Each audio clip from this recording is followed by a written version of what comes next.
It's just a soft lock against a bunch of decks, and combined with where is it? Helm of Obedience, you can combo out. Yes. Now the other way. Sorry, with Rest in Peace and Helm of Obedience combos out. That's correct. And Rest in Peace Energy Field is also a lock. Yeah, make sure that you never take any damage. Right. So it's an enchantment-based deck, because we do see looks to be a Terminus here on the stack taking care of Nimble Mongoose. Robert Wilkinson on the right, up a game with this blue-white countertop deck. It is an enchantment-based combo deck, which is a little bit strange. You know, it puts a bunch of enchantments in play, and they all do work relatively well with each other. Yes. On the left here, you're just going to see your standard, typical Rug Delver. Right. By Keyan Jafari. We are going to see Keyan play a Delver of Secrets here. Robert going to take his draw, going to put an island into play. You already see a Rest in Peace in his hand, so he is looking to start establishing some of these combos. And Rest in Peace, oddly enough, quite good against Rug Delver, as it shuts down Nimble Mongoose and slows down Tarmogoyf quite a bit as well. Oh, it does more than slow down Tarmogoyf. It stops yeah, it. it's just done.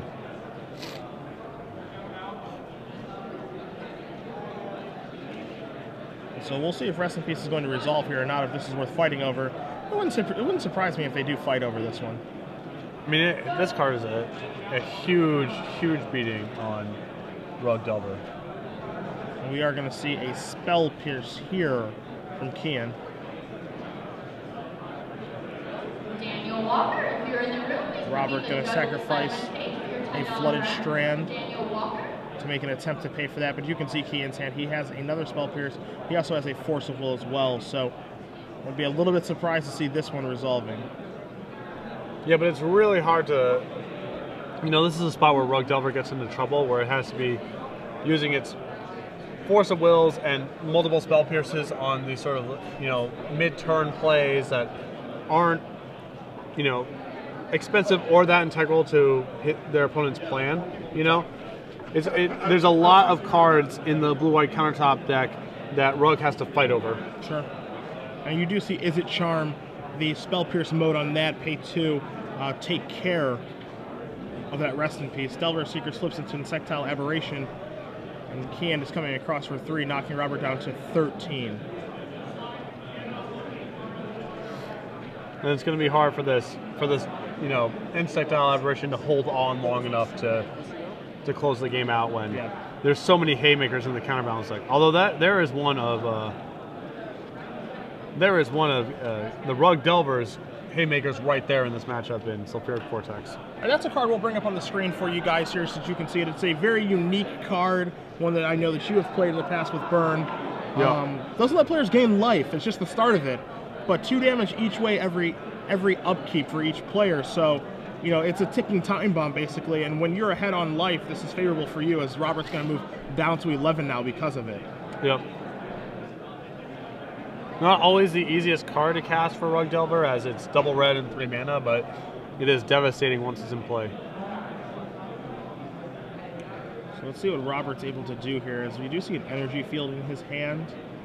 You have to be careful with that though, because at any point when a card goes into his own graveyard and you see a Misty Rainforest there in play, that becomes the issue, as you are going to see energy field on the screen here shortly for you guys, as Robert is attempting to resolve that. That's why I'm a little surprised with those extra. He has like a couple of Winters in his hand. I'm a little surprised he didn't try to Enlighten Tutor for Rest in Peace at the end of the turn, where he could have he could have test spelled, try to like bleed out something with the Rest in Peace, and then actually set up the soft block if both cards were able to resolve. Now, there are a lot of ways to break out of this energy field if you're Keyan. I mean, one of them is simple as Wasteland, but you're going to see Crows and Grip just get that right off of the table. Insectile Aberration come across, knock Robert down to 8. He's going to pass a turn back. I'm surprised we didn't Crows and Grip the Divining Top, as that would have... That takes care of both of them, actually. Yeah, right. Sure. It gets the Divining Top and then the energy field off the table. Sure.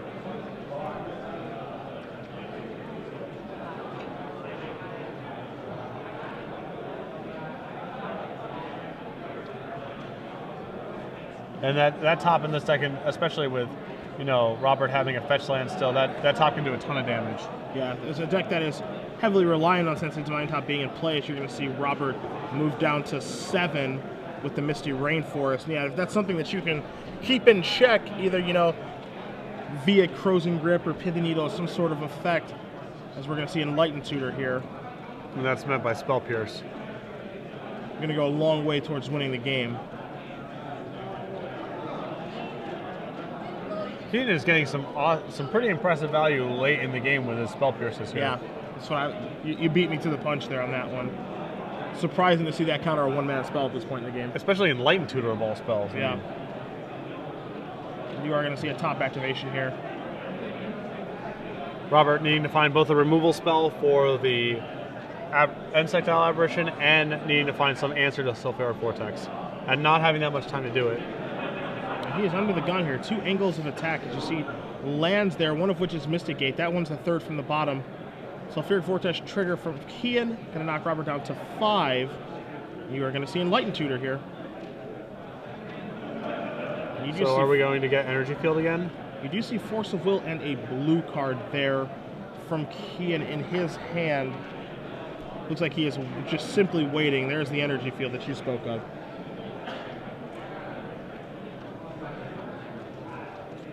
Yeah, earlier in this game, Robert's Swords to Plowshares were hit by a Surgical Extraction, so not a lot of ways to answer that Insectile Aberration other than by locking him out.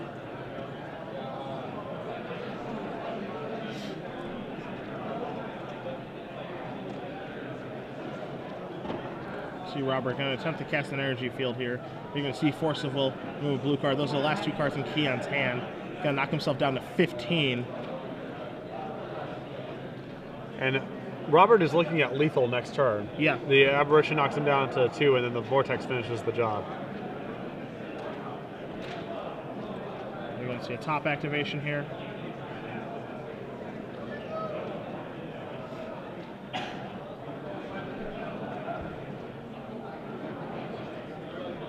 Seeing if he can find, you know, a Force of Will or a Spell Pierce, something to get this to stick. But Energy Field's going to bite the dust. You see Jace the Mind Sculptor there, but that's not going to save him either. You see Keyan going to go down to 13. Untap the Insectile Aberration, untap draw. Come across for 3, knock Robert down to 2. And that Sulfuric Vortex is probably going to end up doing it here, and that's it. Yep. So Keyan Jafari going to even up this match 1-1. We're going to move to game 3 here. Another squeaker by Rug Delver. You see that a lot in the control matchups. When it wins, it's often, especially against countertop, because it's rarely a wasteland blowout. Sure. It's often just getting in a couple shots, being slightly more efficient, and often Sulfuric Vortex is a big part of the equation too. Now, taking a look at the sideboard here really quickly, because we did join this match in progress. Of course, Keyan playing Rug Delver. As far as his main deck is concerned, he does have 4 Stifles. You know, singletons that he has. He does have one Flusterstorm, 3 Spell Pierces he's starting, 2 Izzet Charms as well, and he does have 4 copies of Daze as far as ways to interact with Robert. You also saw in that game a Closing Grip, which is a singleton as a sideboard. He also has 2 copies of Sulfuric Vortex, the game winner of that game, 2 copies of Surgical Extraction. And other than that, you're not really going to see a lot of things come in here. I don't really find Tormod's Crypt or Life in the Loam to be all that useful here. Yeah, and on Robert's side, he has another copy of Terminus, single Ensnaring Bridge, which is excellent against Rug, another Energy Field, and Humility, another Humility. So he's got some more, you know, quality Enlightened Tutor targets. All these cards, unfortunately, are on the slow side, I guess Terminus accepted, and are therefore very susceptible to Spell Pierce, which is what you saw a lot of in that game. Pierce, even later on in the game, was able to be very productive. But overall, I think I would want to be on the counterbalance side of this matchup, particularly on the draw. No, sorry, on the play, rather. On the play, yeah. Try to get everything established. You know, the risky thing here is that you do draw your enchantments in the wrong order. You know, there are definitely some hands here that can get a little bit ugly when you do have 2 copies of Energy Field, 3 copies of Rest in Peace, 3 counterbalance, like an Oblivion Ring, an Attention Sphere, Humility. There are some strange draws that can happen here. Yeah, it's definitely not the super streamlined, consistent build that we've seen, you know, Joe Lissette dominate the Open Series with over the last couple of months. You get a lot more finicky draws, but you also get a lot more I win the game draws, where your opponent's just locked by energy field, or you're able to just go get a quick Helm of Obedience. So there are some upsides to playing this build, but you definitely take a hit in consistency.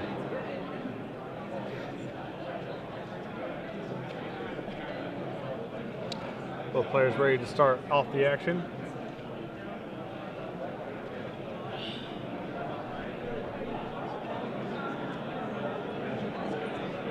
Robert mulling over his action.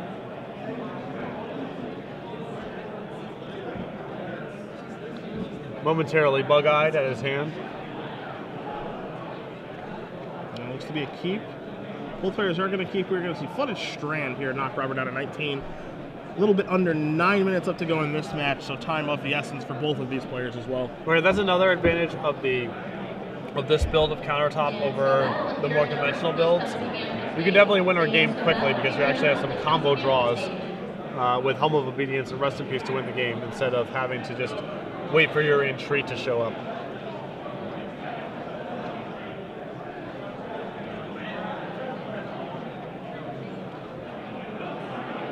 Turn 1 Plains and Divining Top for Robert. Let's see what Keyan can muster here. Is he going to start with a Tropical Island just pass back? A little bit strange. Again, it's very strange not to see Rug Delver do anything on the first turn. Yep. So we're going to see a top activation here on Robert's upkeep. No Ponder, no Mongoose, no Delver Secrets, none of that good stuff. We are actually just going to see a basic island from Robert and pass the turn back. Keyan taking a draw step. We'll see what he's willing to find. I mean, it leads me to believe there might be just a Tarmogoyf incoming here. Sure.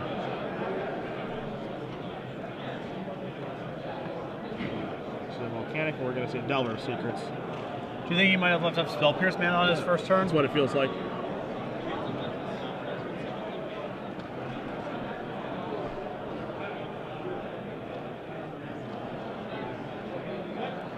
So we'll see a draw here. Robert going to come firing out with Ancient Tomb. Source of Plowshares, targeting that Delver Secret's able to get around a Spell Pierce there. Yep. Rare to see the all basic, the 2-color ton of basic land Ancient Tomb deck. But Ancient Tomb is just a singleton in his deck. He also has a singleton Dust Bowl as well, so some interesting lands that he does have in there. You see a Brainstorm here from Keyan resolving.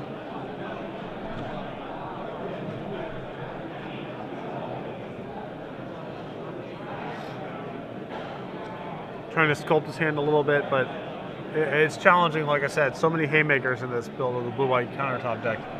It's hard to cobble together a hand with enough pressure and disruption, especially with Keyan being a little slow out of the gates here.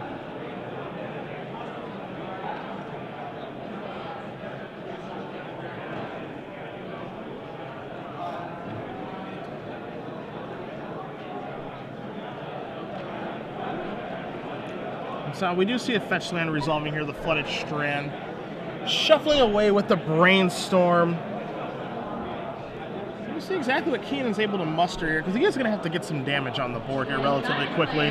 Get a board state established for himself. And we are going to see a Nimble Mongoose here, a card that is a little bit more difficult for Robert to deal with. We're also going to see a Sensei's Divining Top activation here on the end step. You see Counterspell, the top card, a couple of lands, the bottom card. Counterspell moves to Robert's hand. You're going to see a Misty Rainforest be played. And he's just going to pass the turn back. So a good turn if you're Keyan there, as nothing does hit the board. You're going to see Wasteland take care of that Ancient Tomb.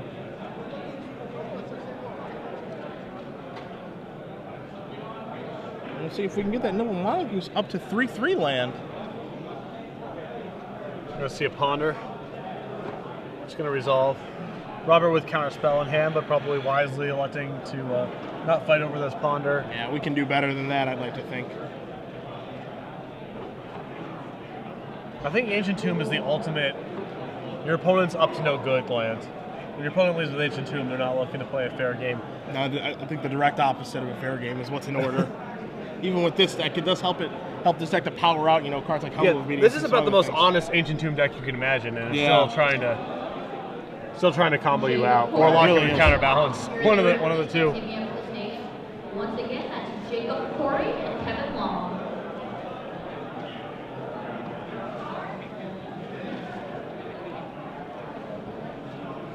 So we see some Sensei top activations resolving here.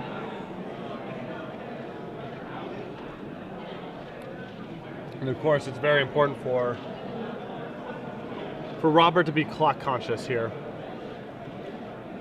And we're going to see a stifle there. Pretty big blowout with that stifle. Yeah, it's brutal. Taking care of that Misty Rainforest with Wasteland and Stifle really choking Robert on mana. You know, 2 turns ago he had 5 mana with the Ancient Tomb. Now he barely has any, as we see Nimble Mongoose coming across again for another 1, almost up to that threshold level due to the cards in his graveyard and that Palutadella. And this is not a particularly, you know, Wasteland Stifle susceptible deck. Yeah. It's got a fair number of basics and not that many fetches, and Robert's still gotten tagged by him.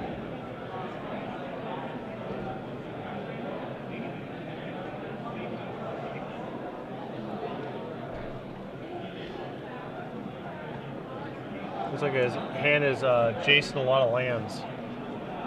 So let's say top doesn't seem to be being all that friendly here, as we do see Keyan sacrifice the Polluted Delta on the end step. As a counter spell as well. Where are we for threshold purposes? We're up to 4 cards now. Yeah, it looks to be 4. There's a couple off screen there for you guys, so we can get official count from our spotter just to make sure you guys at home do know exactly how many cards and how close Keyan is to threshold. Legacy of competitors, that is time in round 5. And now we are going to see a surgical extraction. Beginning up to 5 additional turn procedure. I can't tell if he targeted Swords to Plowshares or something else. Well, the only other cards in the graveyards are lands. I would be surprised if we got that. Yeah, I'd be surprised if he targeted lands as well. But you do see Robert's hand of Oblivion Ring, Jace the Mind Sculptor, Tundra, and a counter spell. So none of those cards are going to deal with Nimble Mongoose in an efficient manner. You do see Keyan writing down the contents of that hand, and we will see some cards get removed here in just a moment due to surgical extraction. Also, a nice thing about this here, Patrick, is that now Keyan is working with full information on what Robert has sideboarded in and out. Right. I mean, I assume he's going to be seeing a lot of Wrath effects, some Rest in Peace, Energy Field type action. I assume that Ensnaring Bridge came in as well. Yeah. So if you're Robert now, you really are looking for a Rest in Peace to be able to slow down this Nimble Mongoose. And we do see a Delver of Secrets now. He's going to spin the top in response, see if that does resolve, and there is a Rest in Peace. Yep. Nice draw. Those cards, so that is going to be helpful there. And the interesting thing about that surgical extraction, though it did remove Swords to Plowshares, it actually did give, Robert a way to shuffle his deck. Yeah, which so that's really a big deal.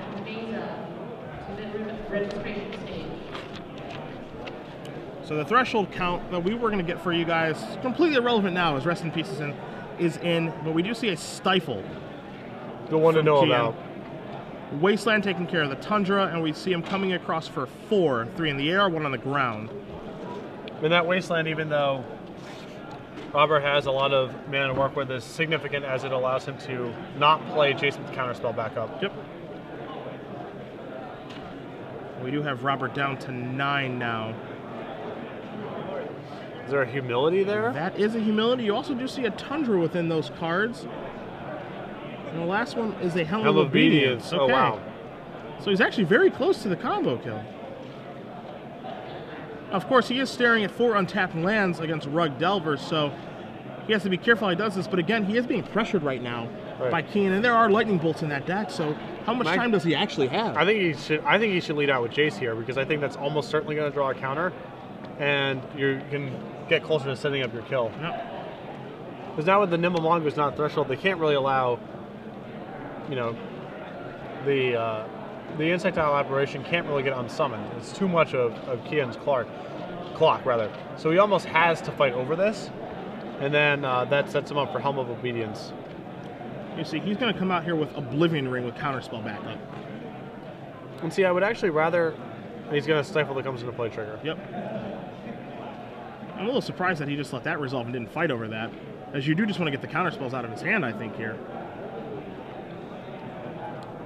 Yeah, especially since you have Helm, it's like if you counterspell back, you're happy if he answers with any of his permission. Even days. Yeah, and it's fine because you actually need all your mana to set up what he's trying to set up. Again, this is something that we saw yesterday quite a bit, but again, you don't get the extra points for ending the game with cards in your hand. Right. You know, you have to get those cards out of your hand at some point. Ending the game with a counterspell in your hand, especially one that he can't cast now, as you see Spell Pierce. You know, he might have gotten, like, if he counterspells last turn over on that Oblivion Ring, he might get that Pierce out of that hand. Yeah. Now we do see Keyan attack Robert down to 1. Lightning Bolt, of course, lethal here. But now the problem here for Robert is that Jace the Mind Sculptor doesn't do anything. Right. That's the issue. Yeah. And neither does the humility that he's been floating through the top either. Right, because the 1/1s are good enough to finish it off. And you're going to see a Mystic Gate.